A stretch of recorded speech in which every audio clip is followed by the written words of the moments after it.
building upper body strength for mountain bikers is pretty important. One, just to help you for if you crash, then you will sustain it and not have like a broken collarbone or something, but also to help you ride with so much more confidence. Today, we're going to go over some of the main muscle groups that we need to strengthen specifically for mountain biking, why it plays a role into the things that you want to do on the trail. And then at the end, we're going to go over about 4 different exercises that will help you to actually implement it into your workout plan. I'm a doctor of physical therapy. I'm also owner of the Ride Life, and let's pop into it. So the muscle groups that we need to focus in on, a lot of them are obviously here up, and they cover so many different areas.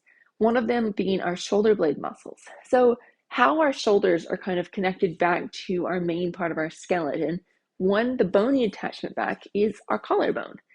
Two, the main muscles that attach back.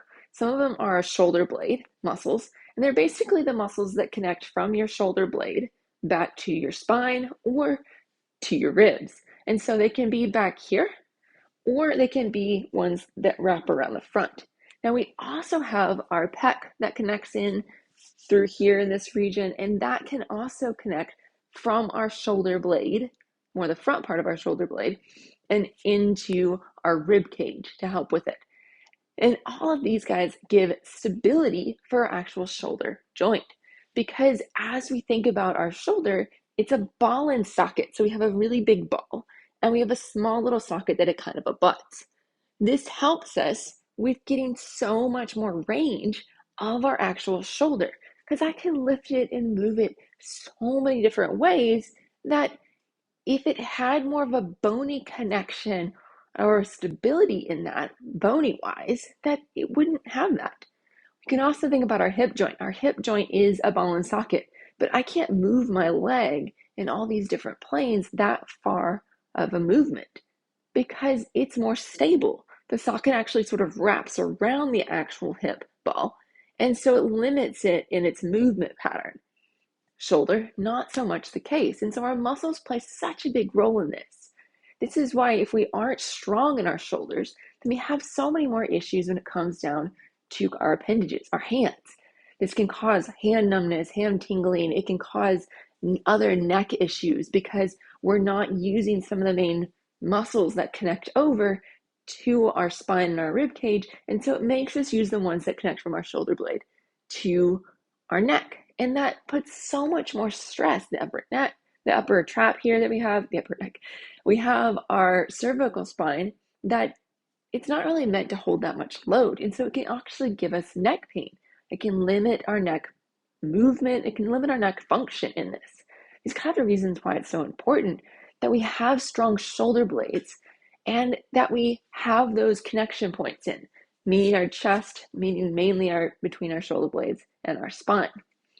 And the other areas that we need to be strong in are our triceps and our biceps. And those kind of get lost a little bit in the play because they're mostly looked upon as accessory muscles.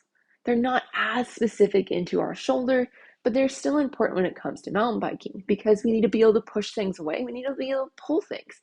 If you need to be able to move your bike here and there, these are part of the muscles that help that get done. Now, last but not least, our rotator cuff. Our rotator cuff it's 4 different muscles that wrap around the socket. So this is the socket. It wrap around and it kind of grab the ball and suck it into the socket.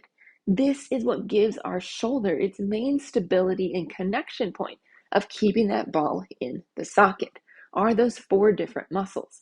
Think of them like rubber bands that they just get tighter and then they get looser as you move around. Some are mainly for external rotation of your arm, some are more for internal rotation, some are more for raising your arm up, but all of them work in unison to help you keep that ball in the socket and to help you move it. How those rotator cuff muscles get their stability are the shoulder blade muscles. And so you put more strain on your rotator cuff muscles if your shoulder blade muscles aren't strong and stable for you. It's like trying to move a big piece of furniture around the house and you have socks on instead of shoes. You want that stable ground to push from, but if you don't have a stable ground to push from, then you're going to have to work a lot harder and you may not get the actual movement that you want. You're not going to push that piece of furniture. You're not going to raise your arm up as well. It's going to put more stress and strain on the rotator cuff, which is why we have so many rotator cuff problems and issues. It's because we're not strong on those other helping muscles. And so this is why it's so important for us to work on these guys to build strong muscles for biking and for life as a whole. We can't forget that biking is a huge part, but life also plays a role into this. So now we know a little bit more into why, but also when it comes to moving our bike underneath of us, we need to have a strong core. So our rotator cuff sits and resides on our shoulder blade. That connects into our axioskeleton for those muscles. And then we look at where did those muscles get their base of support? Our core. Our core is the next main muscle group that helps with building stronger biking shoulders and strong upper body because the core plays a role into it. We can't leave it out. And so we need to strengthen it when we do our upper body exercises and make that a huge role into those guys because that'll help you keep that bike body separation as you're going downhill, as you're doing many things on your bike. How do we actually make this happen? Let's bust into these exercises, shall we? Also, if you have any comments, go ahead and pop them, or questions, pop them into the comments down below. Also, if you're looking for a program to follow, check out the link down below. The Ride Life has a women's and a men's area to help you kind of organize and get into doing a program for you. Just whenever you click on the main link, click down below if you're looking for the men's program, because mainly women are my focus for that, but I have y'all covered too. Now, when it comes to actually building these muscles, the exercises that you're going to go through with them, one of them is a reverse fly. Reverse flies can do so many different things. You can put them into so many different positions. You can do them on your hands and knees. You can do a pulsing. You can do them whenever you are just in a single leg deadlift. So you're really working on balance, support, and control through your entire body as you're doing this. Or you can just have it where you're bent over and your hand is on a support. All of them work perfect. Swimmers are another one of this. You can have it where you're on your belly, on your hands and knees, and you're raising your arm up and then coming back down.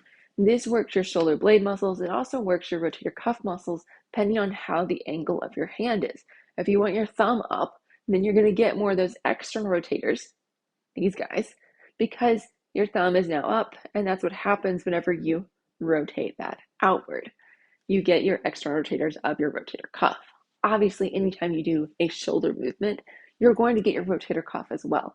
But we just bias more towards internal rotators or external rotators. You have two main external rotators of your rotator cuff that are super important for you. Another one that is great for strengthening is a plank to row to press. I love this exercise. It gets your core in so many different ways. One, it gets a unilateral movement of your core, stability and hold for pressing down, chest on that one side, abdominal muscles on that side. Then you're rotating into a side plank after you do your row, and you're pressing up to the sky with that contralateral hand, that opposite hand. This helps you with your triceps as you're pressing. It's just so dynamic for your hold that you're doing, for your base hand. It's just a great exercise. You can make this even more dynamic by adding a push-up row press. I love that one. It's brutal because you're doing so many different things in one specific exercise.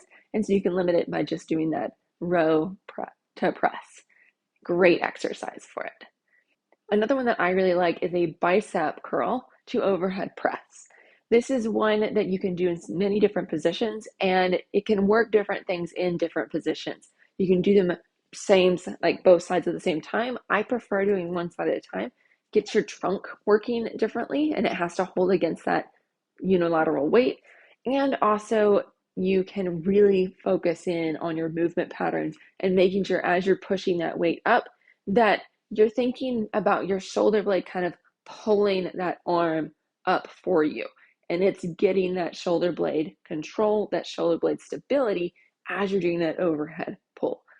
And because whenever we're doing anything overhead, what happens is that those muscles actually have to pull down and upwardly rotate your shoulder blade. And so now the socket is facing the ball so you can reach overhead. For every 2 degrees of motion that your shoulder does, your shoulder blade does 1.